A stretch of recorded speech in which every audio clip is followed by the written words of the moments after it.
Oh, hello. Cat's here. Say hi. Hey guys, how's it going? I'm Duke Fiddly, favorite Lo-Fi music YouTuber, and welcome back to a little music discussion. Today I wanted to do something a little fun. Today we're doing a top 10. Top 10 songs of famed progressive metal act Tool. I already know I'm going to get a lot of flack for this video. Basically, I want to give a big disclaimer at the beginning of this video. This is entirely my opinion, and I'm going to be straight up. This was a really, really hard list to do. So I actually had to set myself a couple rules, or this list would have never been done. One thing I did was no sweets. So I did not include the Lateralis Triad, those three songs, although I probably would have if I can include it as one song. I also didn't include Parable and Parabola. I would have included that too. I didn't include both of the 10,000 Days tracks. Cases like that, but I want to give all of those shout outs because those are clear contenders for a top 10 spot. In my opinion, none of those really reach their full potential without their full set. Basically, I was inspired by this list by Watch Mojo. Watch Mojo had a top 10 Tool song list, and in my opinion, it was terrible. It was very generic, nothing that was a curveball, nothing even remotely opinionated, and even just a lot of basic, not that great Tool picks. So I decided, you know what, why don't I throw my hat into the ring and give a proper, nuanced, and very well backed and detailed opinion on the top 10 Tool songs in their discography. I'm going to start this off with a bunch of honorable mentions just to kind of say things that just didn't quite make this list. First thing I want to mention, Tempest from Fear Inoculum. I'm not too familiar with Fear Inoculum. I've only listened to it up a few times, and all the songs, they're kind of different in the way they actually play out. They're a bit more krautrock-ish in terms of Tool standards. I know that sounds kind of weird, but that's how I would describe it. But Tempest is, in my opinion, the best song on the album, and I just wanted to mention it because it didn't quite make this list. It was probably a tier or two below the best songs, but I want to give it a shout out because it's still a great song, and I think that album's still pretty solid. I also wanted to mention a couple tracks of Anima, namely H and 46 and 2. If I was including live tracks on this list, I would include H from the 2001 tour for Tool. There was a time where they had this, probably one of the best live acts of all time, is when Tool had a set starting with Sober, then they did a cover, then they went straight into all their great material, and it was probably their best rendition of H ever. If that could be on this list, I'd probably include it here.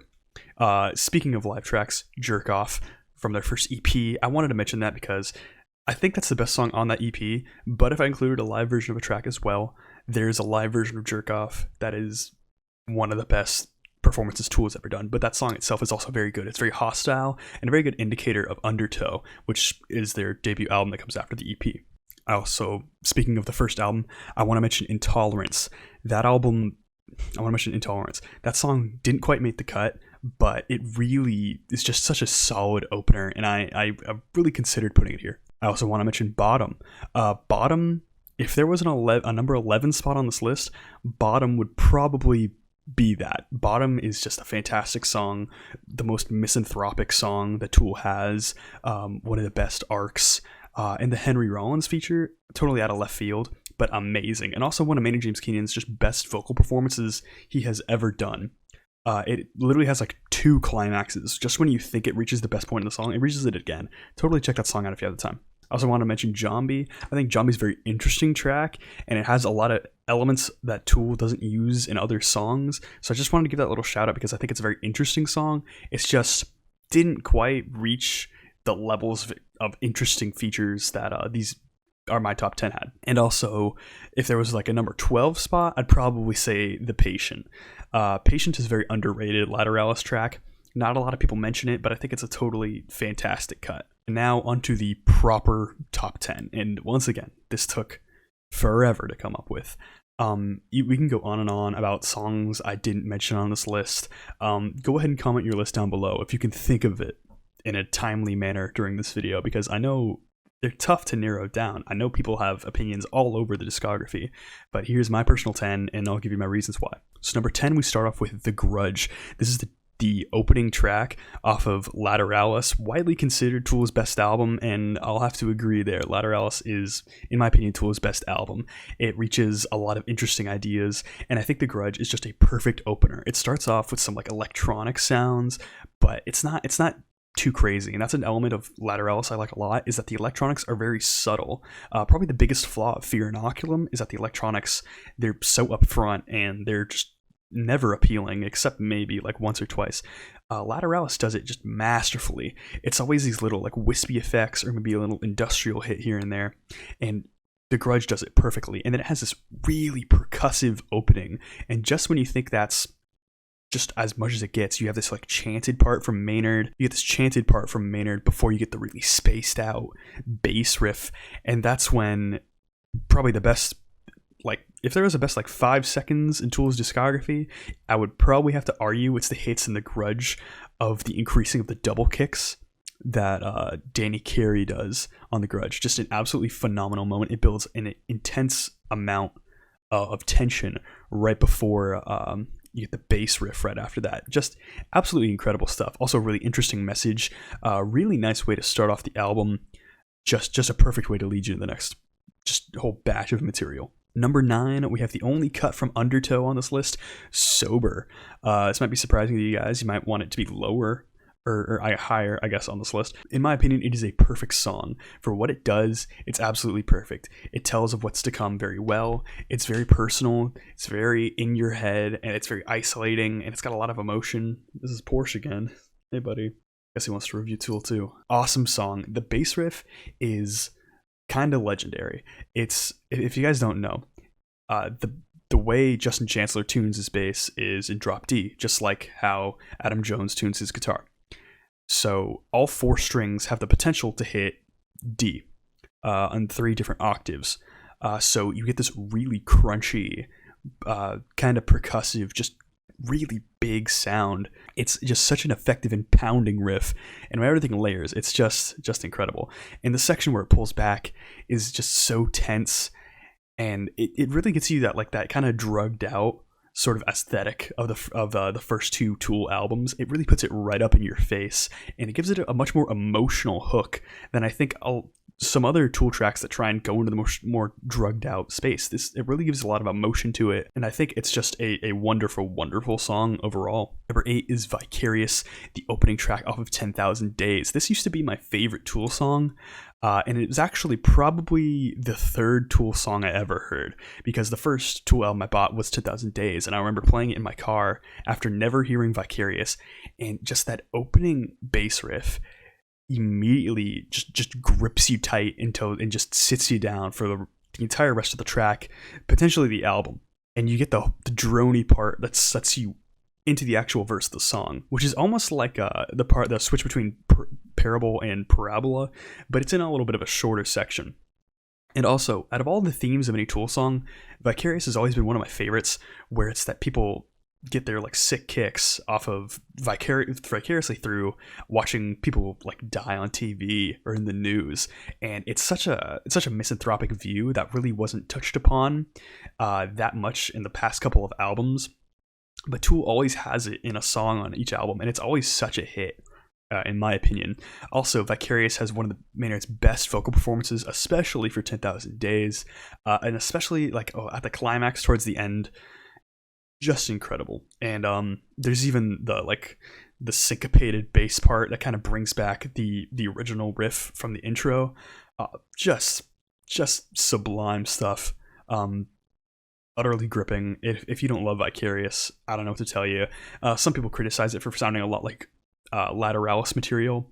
I guess that's true, but I think the actual topic of discussion is different, and it's a bit more bitter. It's just a bit different. But I love this track. I have no complaints here. Number 7, this is probably a pretty out of left field pick here. I picked Ticks and Leeches off of Lateralis. Now, if you guys don't know, Ticks and Leeches has more screaming than any other Tool song. Like about half the song is screamed, and what makes it for me is that the first couple of minutes kind of come off as like almost like a clone of Hooker with a Penis, because it's misanthropic, and you got these lyrics that are a little bit silly in a way, but you start off with Danny Carey's just incredible tom hits. If that doesn't like hook you instantly, then I don't know what you're listening to. Maybe you're listening to it through like a tin can, because the way it just booms in your ear, and then you get just the bass riff just crunching through right there. It is absolutely just massive sounding. And then you get the scream, which first time you hear that, it's gonna be shocking, like utterly shocking. But I just find it so gripping. And even though like these first 2-3 minutes are so good, what really makes it is the sort of like droned out, more like ambient section where it's just like the slow plucking of the guitar, and you get Maynard like whispering in the background, which it really like changes your perspective. It's like it like brings you up close, and it's like I was never joking about this, like I was being dead serious. And especially when Maynard comes back in with the suck me dry line, which is not in a sexual context, although since it's Tool, it could vaguely be as like a bit of an allegory, not an allegory, as a metaphor, but I don't know if that translates super well. I just prefer it to be the leech idea, but it's absolutely brutal. Probably one of the heaviest Tool songs, subject matter wise. It is brought to such an intense metaphor, and it works perfectly. I think just front to back, in like, one of the best things about the song is that you do not notice that it is 8 minutes long. It really feels more like 4, maybe 5 max. Just incredible use of time and pacing, and just the tones of the guitar and the bass sound a little bit different, but just every instrument is just screeching. Just one of the angriest Tool songs, and just an excellent way to bring that misanthropy into Lateralis, which was kind of missing there. But it's such a personal way of doing it. I think it's just absolutely excellent. Number 6, we have 10,000 Days, aka Wings for Marie Part 2. I know I said no sweets, but this is just the Part 2 because I think it is good enough on its own. This is a very interesting Tool song because it's not that heavy, but the subject matter, first of all, is about Maynard's mother, Judith Marie, who he's talked about in plenty of songs in the past, but I think this might be the most effective time he talked about her, because this is just after she died, after being in a coma for roughly 10,000 days, which is the context of why the album's called 10,000 Days. And same with the song. It takes this religious perspective that Maynard actually used to like really kind of push away, especially with songs like Opiate, which it was kind of like mocking religion, which is no stranger to metal. But this sort of like personalized thing where he's like being so like appreciative of his mother and like so astounded by her is amazing, because we almost get like a post-rock song for this. It's about 11 minutes long, and it starts off with some like slow plucked bass that's relatively of a clean tone. All the electronics are just awesome. You get some ambient like thunder. It's, if any Tool song represented like an ascension, nothing would do it more metaphorically and like literally than 10,000 Days, because that's kind of what it is about too. The lyrics are incredible. Maynard gives an amazing performance. His range is really extended here. He uses a lot of lower notes, which he never really uses in other songs. Just a really interesting song, and it uses its pacing excellently, even though it never quite goes over the top. Number 5, you probably all could have guessed this from the beginning of the video. We have Schism.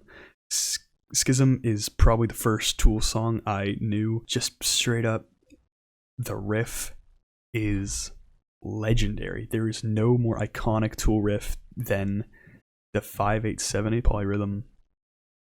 Utterly incredible. There's nothing else quite like it.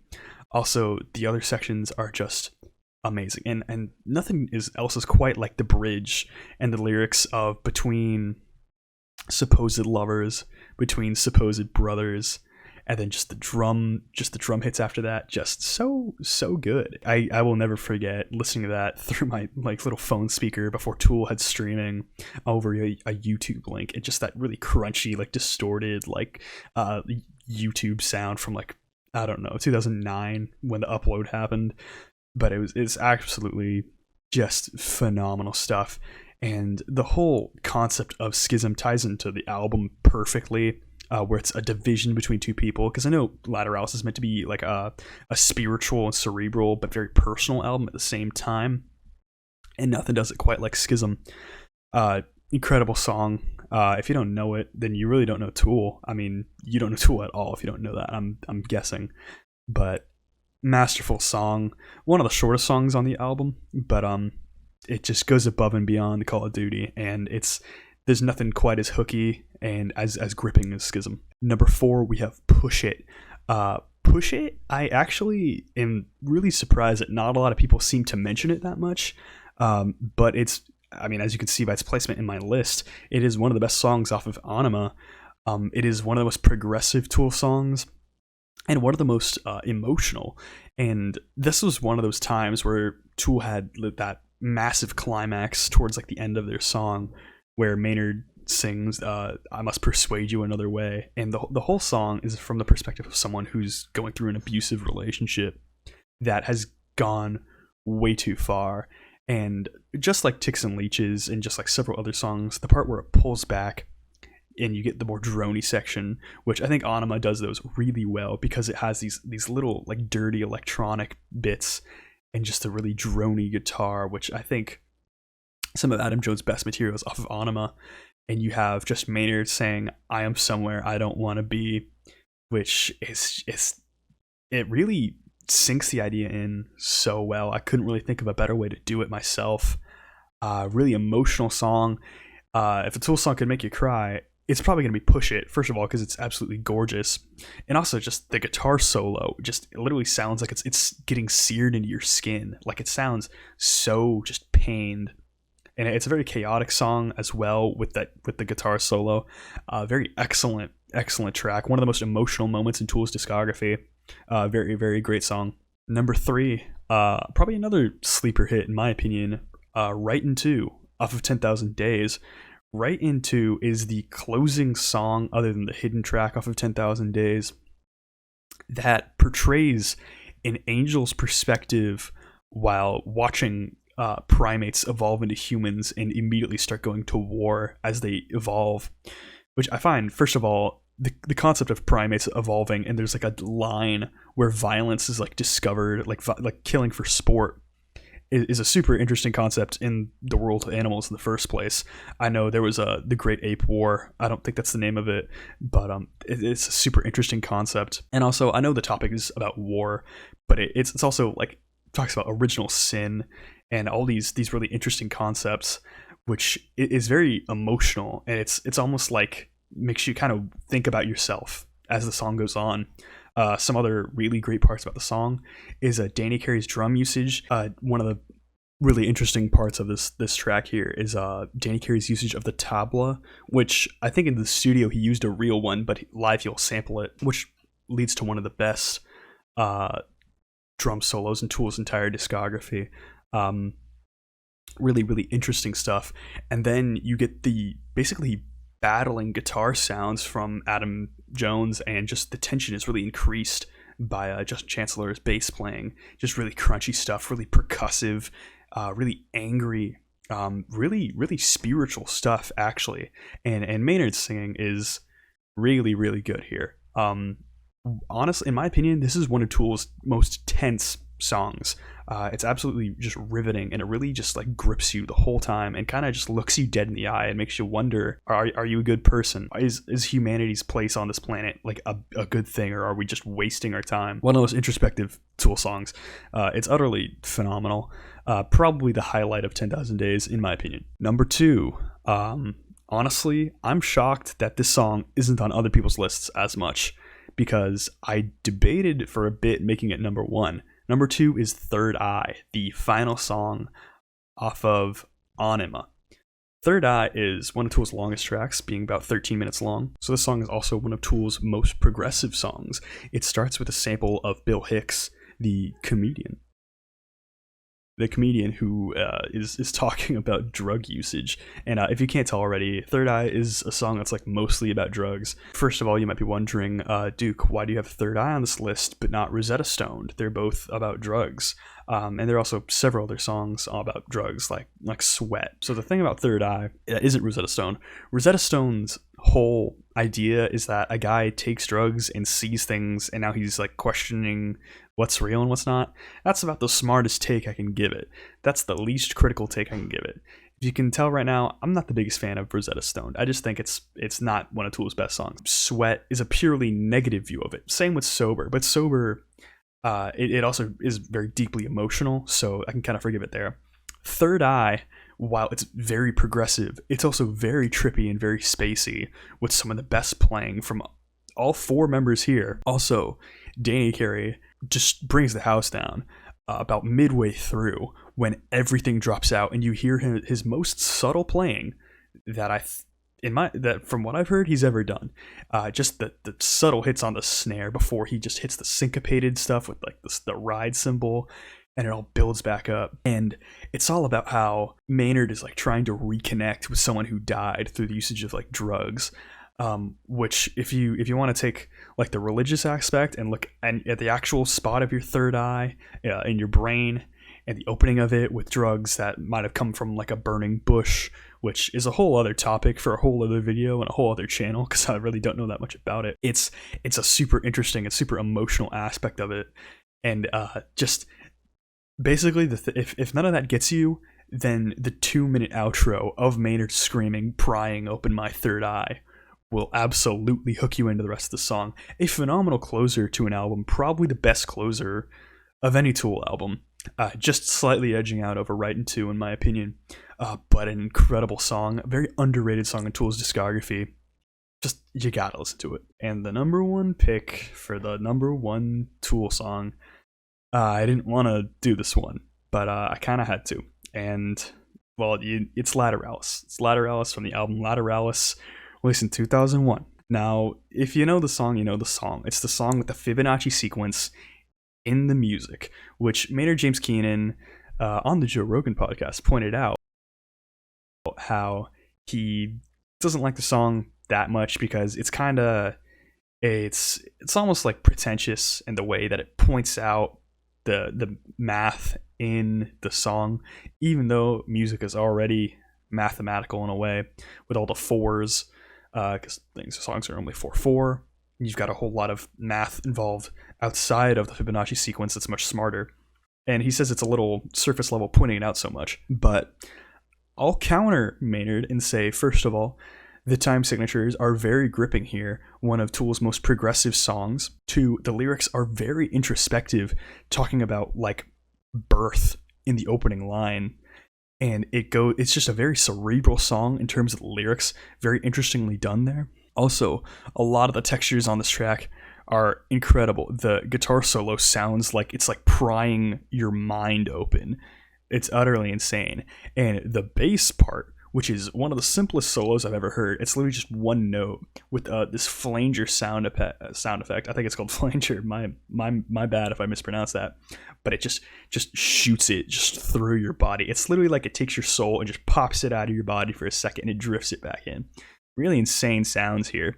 While you could totally point out the Fibonacci sequence and how it's literally sequenced in the way the syllables are placed, which is super interesting. I think what's more interesting is the lyrics and the subject matter about how you need to live more instinctually and less on be concerned with things that don't matter, which is something so simple, but it's a way of delivering it that's so spiritual and interesting. It takes a concept that's really as simple as it gets and as primal as it gets, and really is just saying, hey, we need to go back to our roots. So I guess the number one spot is just saying Return to Monkey. So that's my list. Hope you guys enjoyed. If you appreciated, I'd appreciate a like and a subscribe. Any comments, questions, or concerns, go ahead and comment down below. Please don't hate me for not including your favorite Tool song on here. There are a lot of them. I know they're all great, but this is my top 10. If you guys go ahead and comment yours down below if you have the patience. Join my Discord down below as well in the description, and follow my social media if you're so inclined. Hope you guys are doing well out there. Hope to see you again next time. Have a good day.